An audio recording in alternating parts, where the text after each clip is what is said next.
ಧರ್ಮಸ್ಥಳದಲ್ಲಿ ಅನನ್ಯ ನಾಪತ್ತೆ ಕೇಸ್ಗೆ ಬಿಗ್ ಟ್ವಿಸ್ಟ್ ಸಿಕ್ಕಿದೆ.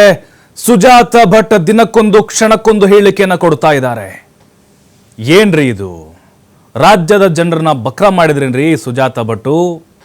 ಎಲ್ರೂ ಏನ್ರಿ ಪಾಪ ತಾಯಿ ಕಣ್ಣೀರು ಕರುಳಿನ ಕೂಗು ಭಾಗ 2 ಅಂಥೇಳಿ ಕೆಲವರು ಹತ್ತಿದ್ದೂ ಇದೆ. ಕಮೆಂಟ್ಗಳನ್ನ ನೋಡಿ ಆ ಸುಜಾತ ಭಟ್ ಅವರು ಹೇಳಿಕೆಯನ್ನು ನೋಡಿ ಪಾಪ ಮಗಳನ್ನ ಕಳ್ಕೊಂಡ್ಬಿಟ್ಟಿದ್ದಾರೆ ಸುಜಾತ ಭಟ್ಟು, ಹುಡುಕಿ ಕೊಡ್ರಿ ಅಂತ ಹೇಳಿ SIT ಅವ್ರಿಗೆ ಎಷ್ಟೋ ಜನ ವಿನಂತಿ ಮಾಡಿಕೊಂಡದ್ದು ಇದೆ. ಅಂದರೆ ಸೋಷಿಯಲ್ ಮೀಡಿಯಾದ ಪ್ರಕಾರ ಹೇಳೋದಾದರೆ ನಾವು. ಆದರೆ ಈಗ ಸುಜಾತ ಭಟ್ ಅವರು ಯೂಟ್ಯೂಬ್ಗೆ ಕೊಟ್ಟಂಥ ಸಂದರ್ಶನದಲ್ಲಿ ಸುಳ್ಳು ಅನನ್ಯ ಕಥೆ ಅದು, ಚಿತ್ರಕಥೆ, ಸಂಭಾಷಣೆ, ಆಮೇಲೆ ಪ್ರೊಡ್ಯೂಸರು ಅದಕ್ಕೆಲ್ಲ ಬೇರೆ ಬೇರೆ ಇದ್ದಾರೆ ಅನ್ನುವಂಥ ಅರ್ಥದಲ್ಲಿ ಸುಜಾತ ಭಟ್ ಅವರು ಹೇಳಿಕೆಯನ್ನು ಕೊಟ್ಟಿದ್ದಾರೆ. ಅದಾದ ಮೇಲೆ ಕೆಲ ಹೊತ್ತಿನಲ್ಲೇ ಮತ್ತೆ ಯೂಟರ್ನ್. ಇಲ್ಲ, ನನಗೆ ಬೆದರಿಕೆ ಹಾಕಿದ್ರು, ಲಾಯರ್ ಒಬ್ಬರು ಕರ್ಕೊಂಡು ಹೋದರು, ಕಾರಲ್ಲಿ ಕೂರಿಸ್ಕೊಂಡ್ರು, ಯೂಟ್ಯೂಬರ್ ನನಗೆ ಇಂಟರ್ವ್ಯೂ ಮಾಡಿದರು, ಬಲವಂತವಾಗಿ ನಾನು ಹೇಳಿಸಿದ್ರು, ನನ್ನ ಕಡೆಯಿಂದ ಹೇಳಿಸಿದ್ರು ಅಂತ ಮಟ್ಟಣ್ಣವ್ರದ್ದು ಮತ್ತು ಜಯಂತಿ ಅವರ ಹೆಸರು ಹೇಳಬೇಕು ಅಂತ. ಯಾವುದು ನಂಬಬೇಕಾಗಾದ್ರೆ ರಾಜ್ಯದ ಜನ ತಲೆಯಲ್ಲಿ ಹುಳ ಬಿಟ್ಕೊಂಡ್ರು. ಅನನ್ಯ ಭಟ್ ಅವರ ಕಥೆ ನೋಡಿ, ಯಾವ ಸಿನಿಮಾಗಿಂತ ಕಡಿಮೆ ಇಲ್ಲ, ಇದು ರೋಚಕವಾದಂಥ ಟ್ವಿಸ್ಟ್ ಅನ್ನ ಪಡೆದುಕೊಳ್ತಾ ಇದೆ. ಹಾಗಾದ್ರೆ ಸುಜಾತ ಭಟ್ಗೆ ಬೆದರಿಕೆ ಹಾಕಿ ಈ ಸಂದರ್ಶನವನ್ನ ಮಾಡಿದ್ರ? ಹಾಗಾದ್ರೆ ನಾವು ಯಾವುದನ್ನು ಕೂಡ ನಿರ್ಧಾರ ಮಾಡೋಕ್ಕಾಗೋದಿಲ್ಲ ರೀ. ಈಗ ಸುಜಾತ ಭಟ್ ಅವರು ಆಯ್ತಪ್ಪ, ಗಿರೀಶ್ ಮಠಣ್ಣ ಅವ್ರ ಹೆಸರು, ಜಯಂತ್ ಅವ್ರ ಹೆಸರು ಹೇಳಿದ್ದಾರೆ, ಅದನ್ನೇ ನಿಜ ಅಂತ ಆರಂಭದಲ್ಲಿ ನಂಬಿದ್ರೆಲ್ಲರೂ, ನಾವು ಹಂಗೆ ಅನ್ಕೊಂಡಿದ್ವಿ. ಅದಾದ ಮೇಲೆ ಮತ್ತೊಂದು ಸ್ಟೇಟ್ಮೆಂಟು ಮಾಧ್ಯಮಗಳಿಗೆ, ಇಲ್ಲ ನನ್ನನ್ನು ಹೆದರಿಸಿ ಬೆದರಿಸಿ ಆ ಸಂದರ್ಶನವನ್ನ ಮಾಡಿದ್ದಾರೆ ಅಂತೇಳಿ. ನೋಡಿ, ಅಲ್ಲಿ ಏನು ಮಾತಾಡಬೇಕಾಗಾದ್ರೆ ನಾವು ಯಾವುದನ್ನು ನಂಬಬೇಕಾಗಾದ್ರೆ? ಸುಜಾತ ಭಟ್ ಅವ್ರಿಗೆ ಅನನ್ಯ ಭಟ್ ಅನ್ನುವಂಥ ಮಗಳು ಇದ್ಲಾ ಇಲ್ವಾ?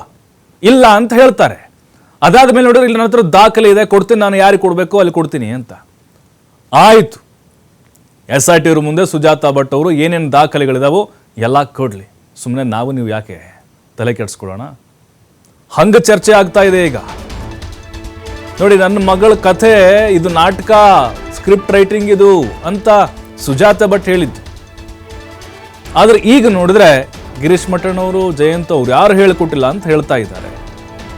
ಹಾಗಾಗಿನೇ ಇಡೀ ರಾಜ್ಯದ ಜನ ಇಲ್ಲಿ ಯಾವುದನ್ನು ನಂಬಬೇಕು, ಯಾವ್ದು ಬಿಡಬೇಕು ಅನ್ನೋದು ಗೊತ್ತಾಗ್ತಾ ಇಲ್ಲ.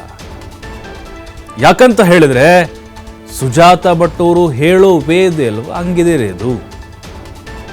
ಕಣ್ಣೀರು ಹಾಕ್ಕೊಂಡು ಸೆಂಟಿಮೆಂಟಲ್ ಕಾರ್ಡನ್ನು ಪ್ಲೇ ಮಾಡಿದ್ರೆ ಹಾಗಾದರೆ ಸುಜಾತ ಭಟ್ ಅವರು ತಮ್ಮ ವೈಯಕ್ತಿಕ ಜಮೀನಿನ ಜಗಳದ ವಿಚಾರವಾಗಿ ಇಲ್ಲದಿರುವ ಪಾತ್ರವನ್ನು ಸೃಷ್ಟಿ ಮಾಡಿಬಿಟ್ರ? ಹಾಗಾದರೆ ನೋಡಿ, ನೀವು ಸುಜಾತ ಭಟ್ ಅವರ ಹೇಳಿಕೆಯನ್ನು ಬೇರೆ ಬೇರೆ ಚಾನೆಲ್ಗಳಿಗೆ ಕೊಟ್ಟಂಥ ಸ್ಟೇಟ್ಮೆಂಟ್ಗಳನ್ನು ಒಂದಕ್ಕೊಂದು ಹೊಂದಾಣಿಕೆ ಇಲ್ಲ. ಮದುವೆ ಆಗಿಲ್ಲ ಅವ್ರದ್ದು, ಸುಜಾತ ಭಟ್ ಅವ್ರು ಮದುವೆ ಆಗಿಲ್ಲ. ಯಾರೋ ಒಬ್ಬರು ಸುಜಾತ ಭಟ್ ಅವ್ರನ್ನ ಪ್ರೆಗ್ನೆಂಟ್ ಮಾಡಿದ್ರಂತೆ. ಪ್ರೆಗ್ನೆಂಟ್ ಮಾಡಿದ್ರು, ಆಮೇಲೆ ಅಬಾರ್ಷನ್ ಆಯಿತು ಅಂತ ಅವ್ರ ಕುಟುಂಬಸ್ಥರು ಹೇಳ್ತಾರೆ ಕೆಲವೊಂದು ಚಾನಲ್ ಇಂಟರ್ವ್ಯೂನಲ್ಲಿ. ಇದೇ ಸುಜಾತ ಭಟ್ ಅವರ ಅಣ್ಣ ಮಾತಾಡಿದ್ದಾರೆ, ಅವ್ರ ಭಾವ ಮಾತಾಡಿದ್ದಾರೆ, ಸುಜಾತ ಭಟ್ ಅವರ ಕ್ಯಾರೆಕ್ಟರ್ ಸರಿ ಇರಲಿಲ್ಲ,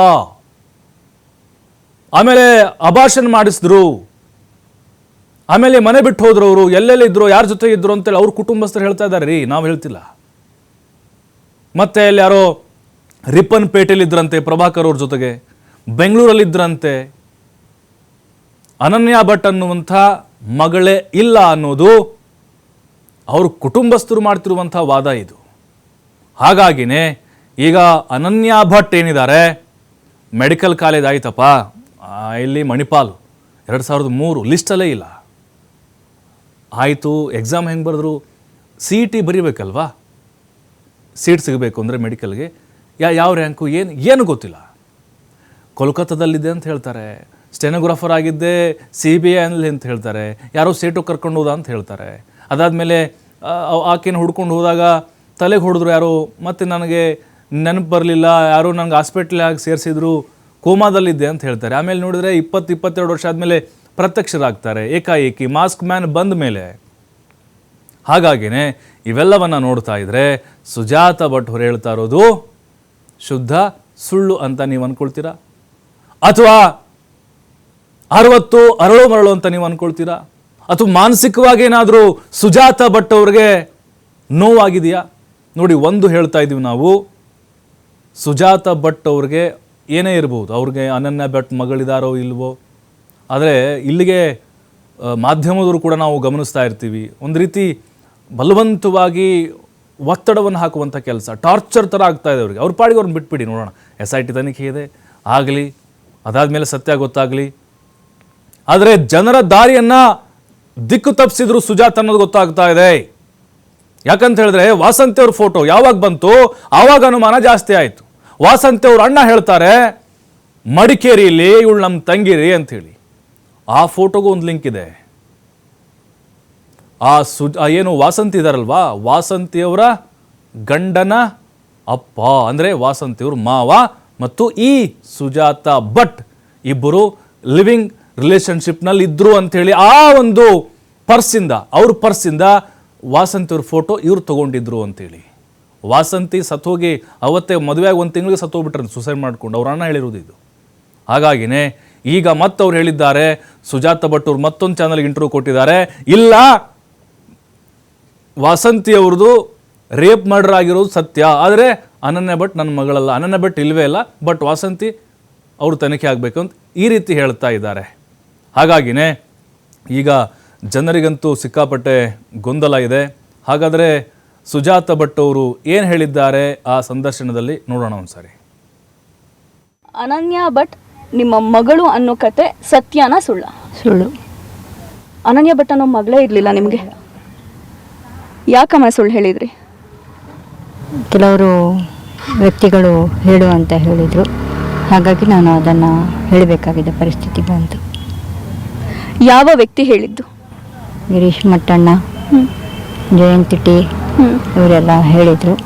ಹಾಗಾಗಿ ನಾನು ಆ ಒಂದು ಇದನ್ನು ನಾನು ಆಸ್ತಿಯ ಇದಕ್ಕೋಸ್ಕರ ಈ ವಿಚಾರವನ್ನು ಹೇಳಿ ಅಂತ ಹೇಳಿದರು, ಅದಕ್ಕೆ ಹೇಳಿದ್ದೆ ನಾನು. ನೀವು ಫೋಟೋ ರಿಲೀಸ್ ಮಾಡಿದ್ದು ಅನನ್ಯ ಭಟ್ ಅಂತ? ಫೇಕು. ಎಲ್ಲ ಫೇಕ್? ಹೌದು, ಅದೆಲ್ಲ ಫೇಕೆ. ಅದು ಫೇಕೆ, ಅದು ಗ್ಯಾರಂಟಿ, ಅದು ಫೇಕೆ. ನಾನು ಜನರ ಭಾವನೆಗಳ ಜೊತೆ ಆಟ ಆಡಲಿಲ್ಲ. ಆಟ ಆಡುವ ಹಾಗೆ ಇವರೆಲ್ಲ ಮಾಡಿದರು ನನ್ನ ತಲೆಯನ್ನು ಇದು ಮಾಡಿ ಪ್ರವೋಕ್ ಮಾಡಿ, ಆಯಿತು ನಾವಿದ್ದೀವಿ ನಿಮ್ಮ ಜೊತೆಗೆ ಅಂತ ಹೇಳಿದರು. ನಿಮ್ಮ ಮಗಳು ಅಸ್ತಿತ್ವನೇ ಇಲ್ಲ ಅಂತ ಈಗ ಹೇಳಿದ್ರಿ ನೀವು, ಅಂದರೆ ನಿಮ್ಮ ಅನನ್ಯ ಭಟ್ ಅನ್ನೋ ಅಸ್ತಿತ್ವನೇ ಇಲ್ಲ ಅಂತ. ಹಾಗೆ ಹೇಳೋದಕ್ಕೆ ಅವರು ಹೇಳ್ಕೊಟ್ಟಿದ್ದ? ಹೌದು, ಅವರೇ ಹೇಳಿಕೊಟ್ರು. ಡೆಲ್ಲಿಗೆ ಹೋಗಬೇಕಾಗಿದ್ದೆ, ಡೆಲ್ಲಿಗೆ ಹೊರಡಿ ಅಂತ ಹೇಳಿದರು, ಆವಾಗ ಹೊರಟಿದ್ದೀನಿ. ಈ ಆಸ್ತಿಗೋಸ್ಕರ ನಾನು ಅನನ್ಯ ಭಟ್ ಕಥೆಯನ್ನು ನಾನು ಕಟ್ಟಿದ್ದೀನಿ. ಹೌದು, ಈ ಆಸ್ತಿಗೋಸ್ಕರ. ಯಾಕೆ ನನ್ನನ್ನು ಇದರಿಂದ ನೀವು ಇದು ಮಾಡಿದ್ರಿ, ಅದಕ್ಕೆ ನನ್ನ ಕ್ಷಮೆ ಇರಲಿ. ಅನನ್ಯ ಭಟ್ ನಿಮ್ಮ ಮಗಳು ಅನ್ನೋ ಕತೆ ಸತ್ಯನಾ ಸುಳ್ಳ? ಅನನ್ಯ ಭಟ್ ನಿಮ್ಮ ಮಗಳು ಅನ್ನೋ ಕತೆ ಸತ್ಯನಾ ಸುಳ್ಳ? ಸುಳ್ಳು. ಅನನ್ಯ ಭಟ್ ಅನ್ನೋ ಮಗಳು. ಮತ್ತಷ್ಟು ಮಾಹಿತಿ ಆದಿತ್ಯ ನೀಡ್ತಾರೆ ನೇರ ಸಂಪರ್ಕದಲ್ಲಿ.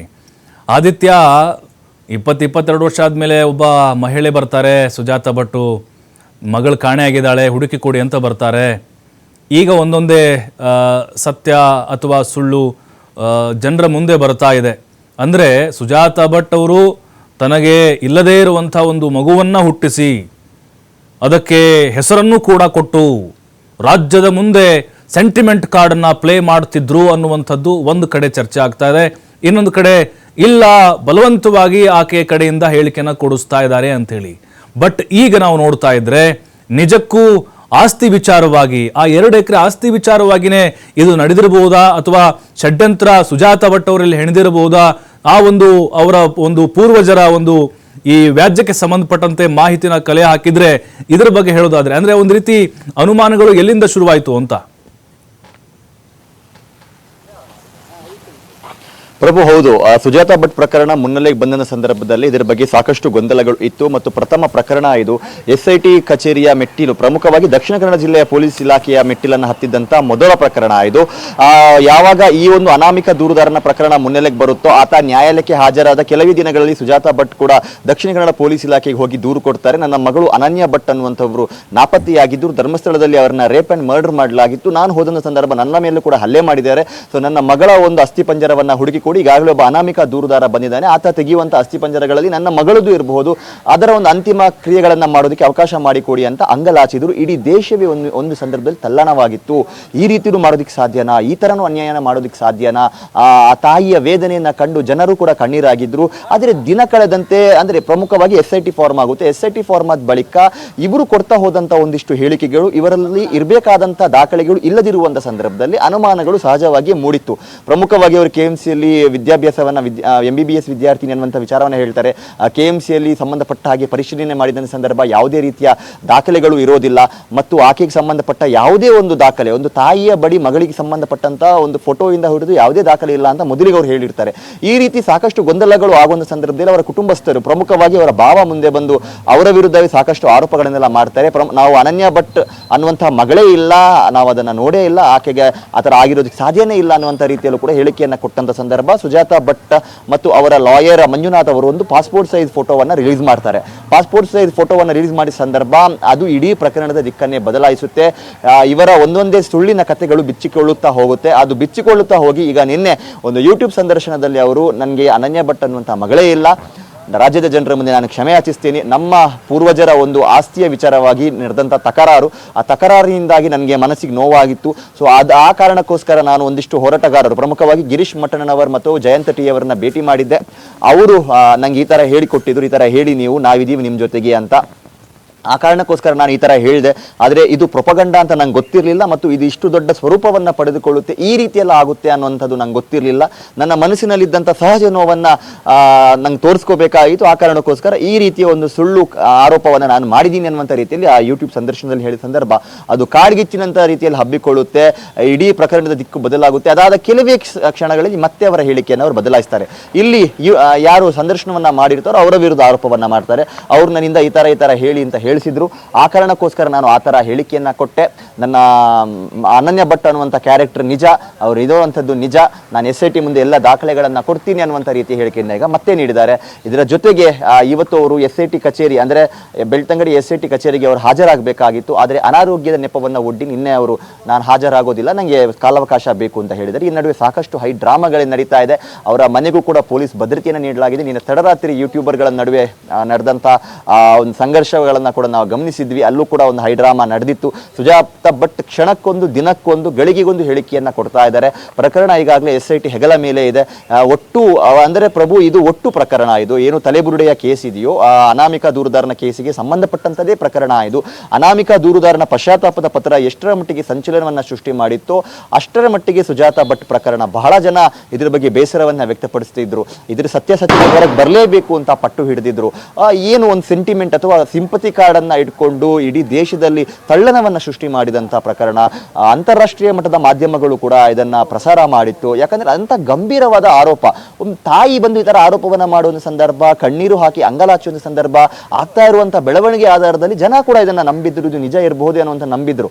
ಈಗ ಸುಜಾತಾ ಭಟ್ ಫೋಟೋ ರಿವೀಲ್ ಆಯಿತು, ಅವ್ರ ಸಂಬಂಧಿಕರು ವ್ಯತಿರಿಕ್ತವಾದ ಹೇಳಿಕೆ ಕೊಟ್ಟರು. ಆದ್ರೂ ಕೂಡ ಜನಾಭಿಪ್ರಾಯ ಪೂರ್ಣ ಪ್ರಮಾಣದಲ್ಲಿ ಬದಲಾಗಿರ್ಲಿಲ್ಲ. ಆದ್ರೆ ನಿನ್ನೆ ಅವರು ಕೊಟ್ಟಂತ ಹೇಳಿಕೆಯ ಬಳಿಕ ಸಂಪೂರ್ಣವಾಗಿ ಅದು ಬದಲಾಗಿದೆ. ಇವರದ್ದೇ ಸರಿ ಇಲ್ಲ, ಇವರ ಹೇಳಿಕೆಗಳೇ ಸರಿ ಇಲ್ಲ, ಅಂಡ್ ಇವರ ಮಾನಸಿಕ ಸ್ಥಿತಿಗತಿ ಯಾವ ತರ ಇದೆ ಅನ್ನುವಂಥ ರೀತಿಯ ಪ್ರಶ್ನೆಗಳು ಸದ್ಯ ಮೂಡ್ತಾ ಇದೆ. ಇದರೊಂದಿಗೆ ಇವತ್ತು SIT ತನಿಖೆಗೆ ಇವರು ಹಾಜರಾಗಬೇಕಿತ್ತು, ಅದರಿಂದ ಕೂಡ ಇವತ್ತು ತಪ್ಪಿಸಿಕೊಂಡಿದ್ದಾರೆ. ಇದರ ನಡುವೆ ಬೇರೆ ಬೇರೆ ಚರ್ಚೆಗಳು ಕೂಡ ಮುನ್ನೆಲೆಗೆ ಸದ್ಯ ಬರ್ತಾ ಇರೋದು. ಜನರು ಕೂಡ ಇದರ ವಿರುದ್ಧ ಆಕ್ರೋಶ ವ್ಯಕ್ತಪಡಿಸ್ತಾ ಇದ್ದಾರೆ. ಸಂಪೂರ್ಣ ಅಂದ್ರೆ ಕೇವಲ ಸುಜಾತಾ ಭಟ್ ಪ್ರಕರಣ ಮಾತ್ರ ಅಲ್ಲ, ಈ ತಲೆಬುರುಡೆಯ ಪ್ರಕರಣಕ್ಕೂ ಕೂಡ ಇದರ ಪ್ರಭಾವ ಬೀರದಂತಿದೆ. ಈ ಪ್ರಕರಣವೇ ಸುಳ್ಳು ಅಂತ ಆದ್ರೆ ಸಂಪೂರ್ಣವಾಗಿ ಇದೆಲ್ಲವೂ ಕೂಡ ಕಪೋಕಲ್ಪಿತಾನ, ಅನಾಮಿಕ ದೂರುದಾರನ ಹೇಳಿಕೆಗಳು ಕೂಡ ಕಪೋಕಲ್ಪಿತಾನ, ಆತನ ಪಶ್ಚಾತ್ತಾಪ ಪತ್ರ ಸುಳ್ಳ ಅನ್ನುವಂಥ ರೀತಿ ಅನುಮಾನಗಳಿಗೆ ಮುನ್ನೆಲೆಗೆ ಬರ್ತಾ ಇದೆ. ಪ್ರಭು, ಥ್ಯಾಂಕ್ ಯು ಆದಿತ್ಯ ತಮ್ಮೆಲ್ಲ ಮಾಹಿತಿಗಾಗಿ. ನೋಡಿ, ಈಗ ಸುಜಾತಾ ಭಟ್ ಅವರ ಈ ಸ್ಟೋರಿ ಇದೆ ಅಲ್ವಾ, ಇದರಿಂದ ಏನಾಗ್ತಾ ಇದೆ, ಈಗ ಯಾರೋ ಹೊಸಬರಾಗಿ ಬಂದ್ರಪ್ಪ, ನನ್ನ ಮಗಳು ಕಾಣೆಯಾಗಿದ್ದಾಳೆ, ನನ್ನ ಮಗಳನ್ನ ಅಪಹರಣ ಮಾಡಿದ್ದಾರೆ, ಅಥವಾ ಏನೋ ಆಯಿತು ಸತ್ತೋಗಿದ್ದಾಳೆ ಅಂತ ಬಂದ್ರು, ಯಾರು ನಂಬಲ್ಲ ರೀ ಅಂಥ ಪರಿಸ್ಥಿತಿ. ಈಗ ಹೇಳೋದೆಲ್ಲ ಸುಳ್ಳೆ ಅಂತಾದ್ರೆ, ನಾಟಕ ಕಟ್ಟುಕತೆ ಅಂತಾದ್ರೆ, ಇನ್ನು ಬರೋವಂಥವ್ರನ್ನ ಹೇಗೆ ನಂಬಕ್ಕಾಗತ್ತೆ ಹೇಳಿ? ಯಾಕೆಂದ್ರೆ ಆ ಥರ ಸೀನ್ ಕ್ರಿಯೇಟ್ ಮಾಡಿದಂಥವ್ರು ಸುಜಾತಾ ಭಟ್ ಅವರು. ಯಾಕೆ ನಾವಿಷ್ಟು ಬಲವಾಗಿ ಹೇಳ್ತಿದ್ದೀವಿ ಅಂತ ಹೇಳಿದ್ರೆ, ಖಾಸಗಿ ಮಾಧ್ಯಮದಲ್ಲಿ ಅವರು ಮಾತನಾಡೋರು ಹೇಳ್ತಾರೆ, ಇಲ್ಲ ನಾನು SIT ವಿಚಾರಣೆ ಆದ ನಂತರ ನೀವು ಅಪ್ಲೋಡ್ ಮಾಡಿ ಅಂತ ಹೇಳಿದ್ರಂತೆ.